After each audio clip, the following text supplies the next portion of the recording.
Meski masih menjadi misteri, polisi kini mendalami dugaan pelaku dari orang terdekat keluarga Maman Suherman setelah anaknya MA 9 tahun tewas dibunuh di perumahan BBS 3, Kelurahan Ciwaduk, Kota Cilegon, Banten, Selasa 16 Desember 2025. Apalagi setelah pertanyaan publik mencuat soal keberadaan asisten rumah tangga atau ART dan satpam di rumah mewah tersebut. Saat kejadian, hanya ada korban dan saudara kandungnya berinisial D di dalam rumah. Kedua orang tuanya yakni Haji Maman Suherman dan istri sedang bekerja. Sukir, satpam perumahan mengungkap keberadaan dua pembantu di rumah politisi PKS Maman Suherman saat terjadi pembunuhan. Maman memiliki dua ART yang bekerja di rumahnya. Saat kejadian, keduanya pulang pukul 11 dan 2 siang.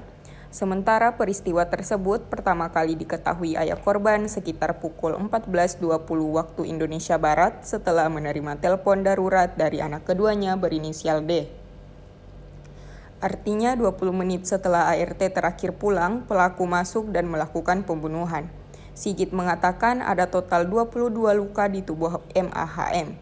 Puluhan luka itu terdiri dari 19 luka tusuk dan 3 luka memar. Akibatnya, banyaknya luka tersebut, MA mengalami pendarahan hebat hingga berujung tewas.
Download Tribun X sekarang, menghadirkan lokal menjadi Indonesia.